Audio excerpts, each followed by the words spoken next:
여보, 출발 준비 다 됐어? 응, 선물도 다 실었어. 이제 가면 돼. 명절이라고 새벽부터 정옥과 동호는 부지런히 집을 나섰습니다. 아들 진우와 며느리 소희를 보러 가는 길이었습니다. 시골에서 서울까지는 꼬박 5시간, 길이 막히기라도 하면 6시간도 걸릴 거리였습니다. 하지만 오랜만에 얼굴을 본다는 생각에 피곤함도 긴 운전길도 크게 신경 쓰이지 않았습니다. 정옥은 조수석에 앉아 고개를 돌려 뒷좌석을 한번 쳐다보았습니다. 이번에 소희 몸 조심해야 한다니까 너무 부담 주면 안 되지. 그래도 뭐라도 해주고 싶잖아. 몸에 좋다는 거 이것저것 다 챙겼어. 한약도 보냈지만 그래도 내가 손수 전해줘야 마음이 놓이잖아. 뒷좌석엔 며느리를 위해 챙긴 선물들이 한가득이었습니다. 며칠 전부터 정옥은 고르고 골라 준비한 것이었습니다. 몸에 좋다는 과일이며 직접 담근 꿀과 대추, 견과류, 영양제까지 선물 상자에는 하나하나에 정성이 들어가 있었습니다. 소희가 입덧이 심하다고 해서 먹기 편하고 소화에 좋은 것만 신경 써서 준비했습니다. 정옥은 선물 상자 한쪽에 손을 얹으며 살며시 미소를 지었습니다. 손주 소식 듣고 나니 괜히 더 챙기게 되더라. 나도 참. 애들 너무 부담스럽게 하지 마. 처음에 너무 이래라 저래라 하면 부담될 수 있어. 알지? 내가 뭐 하러 간섭하겠어. 그냥 잠깐 보고 밥 한 끼 해 먹고 내려오면 되지. 동호는 고개를 끄덕이며 핸들을 잡았습니다. 오랜만에 아들 얼굴을 본다는 생각에 묵묵히 운전을 이어갔습니다. 두 사람은 결혼 후 독립해 바빠진 진우를 자주 보지 못했습니다. 결혼 전에는 명절이면 진우가 시골로 내려왔지만 결혼하고 나서는 상황이 조금 달라졌습니다. 이번에 가면 뭐라도 해주고 와야지. 혹시나 소희 힘들까봐 신경 쓰이네. 그런데 진우가 처가에 가까이 산다니까 그런 건 좀 마음이 놓여. 그렇긴 하지. 사돈이 잘 챙기겠지. 정옥은 시계를 보며 다시 계산했습니다. 새벽에 출발했으니 늦어도 점심 무렵에는 도착할 수 있을 거라 생각했습니다.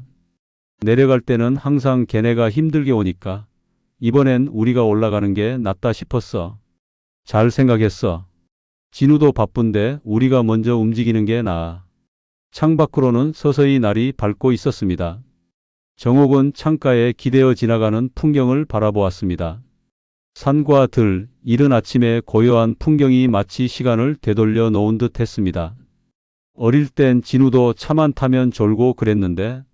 그랬지. 내 무릎 베고 자던 게 엊그제 같은데 이제 결혼해서 멀쩡히 아빠 노릇까지 한다고 하잖아. 동호는 피식 웃으며 창밖으로 시선을 돌렸습니다.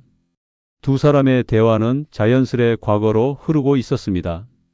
아들이 서울로 대학을 간다고 했을 때 기차역까지 데려다 주던 날도 기억났습니다. 처음 서울에서 집을 얻어 독립한다고 했을 때 느꼈던 허전함도 그대로 떠올랐습니다. 그렇게 혼자서 잘 살더니 이제 가정을 꾸리고 우리가 늙긴 늙었어. 그래도 애들 덕분에 우리도 늙을 틈이 없는 거지. 길 위에서 두 사람은 이런저런 이야기를 나누며 서울로 향했습니다. 오랜 시간의 운전이었지만 정옥과 동호의 마음은 기대감으로 가득했습니다. 막히는 도로도 기다림도 전혀 지루하지 않았습니다. 진우가 좋아하겠다. 오랜만에 부모 온다고 하니까 좋아했지? 응, 이번엔 우리 먼저 올라간다고 하니까 부담스러워하긴 하더라. 괜찮다고 했는데? 정옥은 조금 조심스러운 마음으로 아들을 떠올렸습니다.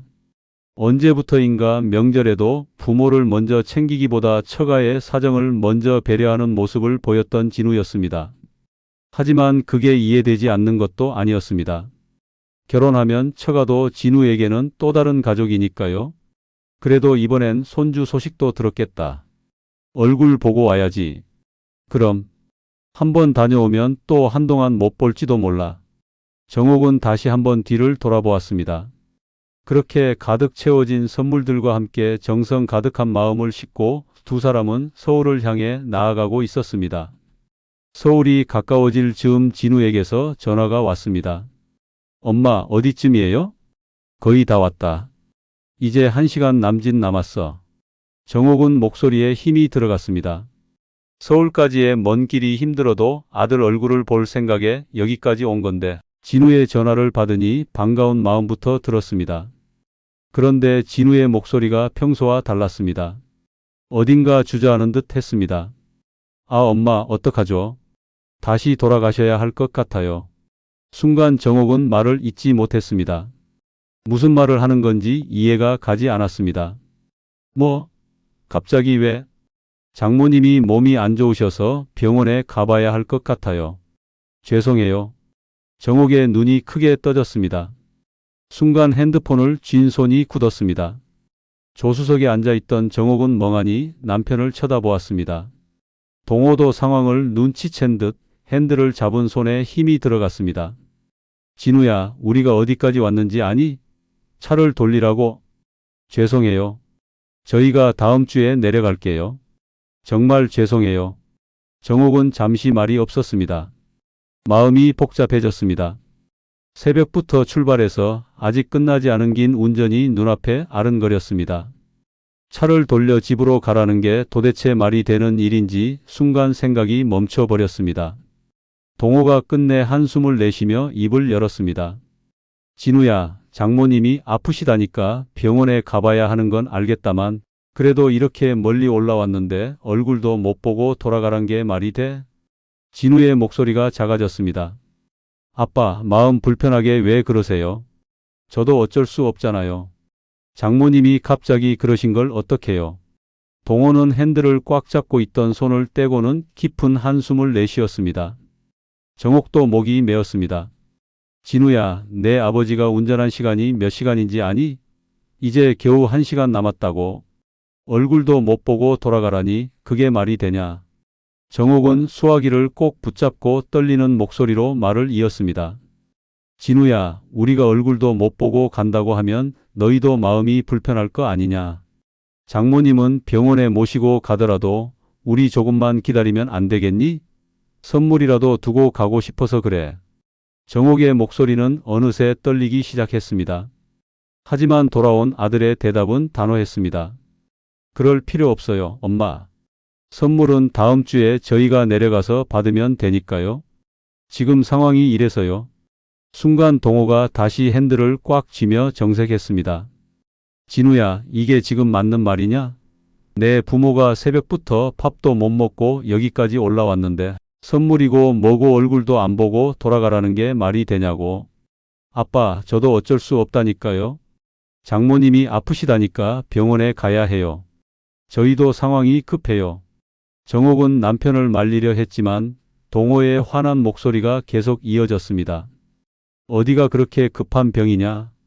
그럼 병원에 가더라도 우리가 얼굴 보고 가겠다고 하면 그게 그렇게 큰일이냐?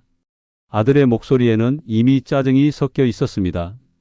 아빠, 마음 불편하게 하지 말고 그냥 돌아가세요.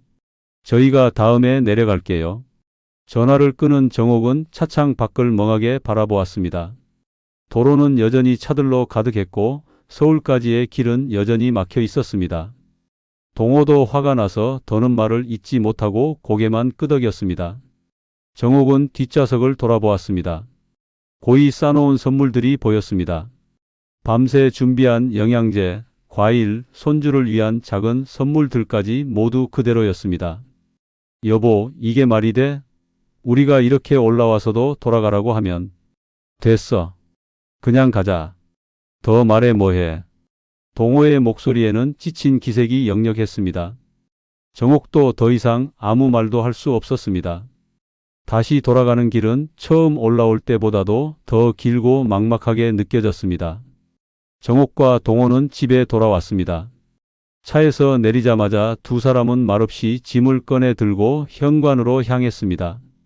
현관문을 열고 집 안으로 들어서니 새벽부터 서둘러 준비해 나섰던 그 열정과 설렘은 어디로 가버리고 텅 빈 고요함만 남아 있었습니다. 괜히 갔다 왔어. 괜히. 동호가 신발을 벗으며 푸념하듯 중얼거렸습니다. 정옥도 따라 말없이 신발을 벗고 방 안으로 들어갔습니다. 그들의 발걸음은 한없이 무겁기만 했습니다. 정옥은 그대로 식탁 앞에 앉았습니다. 식탁 위에는 아침에 급히 챙겨 먹었던 반찬 몇 가지가 그대로 남아 있었습니다. 찬장에서 그릇을 꺼내 밥이라도 차리려 했지만 손이 움직이지 않았습니다. 동호도 한숨을 내쉬며 소파에 털썩 주저앉았습니다. 여보, 이제 진우한테 기대하지 말자. 앞으로는 우리 둘만 생각하고 살자. 정옥의 목소리는 담담했지만 그 안에는 수없이 참아낸 울컥함이 담겨 있었습니다. 몇 번이나 삼킨 눈물이 그녀의 목소리를 떨리게 만들었습니다. 그래. 이제 우리 아들은 없는 셈 치자. 처가 자식이지 우리 아들은 아닌 것 같다. 동호의 목소리도 단호했습니다. 평소 말수가 적던 그가 내뱉은 이 한마디는 마치 단단한 벽돌처럼 가슴 한복판에 쌓이는 것 같았습니다. 정옥은 고개를 숙인 채 테이블을 멍하니 바라보았습니다. 며칠 밤낮을 준비했던 모든 정성과 기대가 한순간에 무너져 내린 기분이었습니다. 좋은 것만 먹이겠다며 챙겨 넣었던 선물들, 그 하나하나를 고를 때마다 떠올렸던 진우와 소희의 얼굴이 자꾸만 머릿속을 스쳤습니다. 내가 너무 기대를 했나 봐. 아들이 결혼하면 다 그렇게 멀어지는 건데 말이야. 동호는 정옥의 말을 듣고 잠시 말없이 고개를 숙였습니다. 그러다 이내 몸을 일으켜 냉장고에서 물 한 잔을 따라 마셨습니다. 그래도 이제 그만 마음 비우고 우리끼리 잘 살면 돼. 애들한테 괜히 기대해서 실망하는 거 이제 안 해도 돼. 맞아. 기대하지 말아야지. 이젠 정말 그래야겠어. 정옥은 힘겹게 고개를 끄덕이며 깊은 숨을 내쉬었습니다. 두 사람은 그저 침묵 속에 서로의 존재를 느낄 뿐이었습니다. 그날 밤 정적을 깨듯 초인종 소리가 울렸습니다. 정옥은 고개를 들고 동호를 바라보았습니다. 동호도 의아한 표정으로 초인종 소리를 듣고 일어났습니다. 누구지? 현관으로 다가가 보니 초인종 화면에 진우가 서 있었습니다. 혼자 내려왔는지 며느리 소희는 보이지 않았습니다. 엄마, 저예요. 문 좀 열어주세요. 진우의 목소리가 들렸습니다. 정옥은 한동안 아무 말 없이 인터폰 화면을 바라보았습니다. 아들의 얼굴이 화면에 선명하게 보였습니다. 하지만 정옥의 마음은 이미 닫힌 문처럼 굳어져 있었습니다. 돌아가. 내 처가나 잘 챙겨라. 우린 더 이상 너희 신경 쓰지 않을 테니까. 엄마, 사정이 있었잖아요. 장모님이 갑자기 아프셔서 그랬다니까요. 진우의 목소리는 점점 애원하듯 변해갔습니다. 하지만 정옥은 단호했습니다. 그래, 사정은 알겠다. 하지만 우리가 새벽부터 밥도 못 먹고 여기까지 갔던 건 사정이 아니었니? 우리야말로 사정이 있던 거 아니냐고. 아들의 목소리가 다시 작아졌습니다. 문 너머에서 한참 동안 조용히 서 있는 진우의 그림자가 보였습니다. 엄마, 죄송해요. 정말 잘못했어요. 이렇게까지 하실 줄은 몰랐어요. 이제 알았으면 됐다. 우리한테 미안할 필요 없어. 그저 내 처가만 잘 챙기고 살아라. 진우는 잠시 더 서성이다가 문을 두드렸습니다. 하지만 정옥은 끝내 문을 열어주지 않았습니다.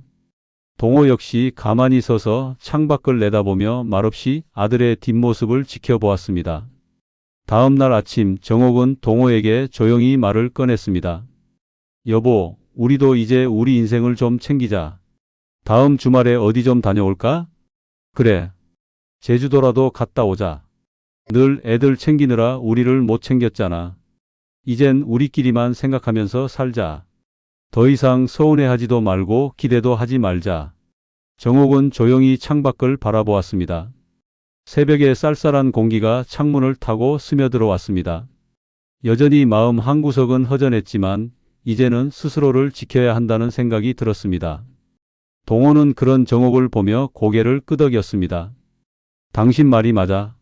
우리끼리라도 재미있게 살면 되는 거야. 누구한테 기대할 필요 없어. 정옥은 깊은 숨을 들이마셨습니다. 그동안 품고 있던 서운함과 미련이 조금씩 가슴 밖으로 흘러나가는 것 같았습니다. 내 아들은 이제 없는 거다. 정옥의 목소리는 작았지만 단단했습니다. 차가운 공기와 함께 창밖으로 시선이 멀어졌습니다. 이제는 정말 자신을 위한 삶을 살기로 다짐했습니다. 여보, 어디 갈까? 그동안 못 가본 곳들 다 가보자. 그래. 우리 둘이 가는 길이 더 나을지도 몰라. 두 사람은 처음으로 어딘가에 얽매이지 않은 자유로운 계획을 세우기 시작했습니다. 마음속 깊이 남아있던 상처는 쉽게 아물지 않겠지만 두 사람은 그 상처를 안고서라도 함께 나아가기로 했습니다. 정옥은 멀어지는 풍경을 바라보며 다시 한번 중얼거렸습니다. 이제는 우리만 생각하고 살자. 정말. 그 목소리에는 후회와 슬픔을 견뎌내려는, 그리고 다시 시작해 보려는 결연함이 담겨 있었습니다.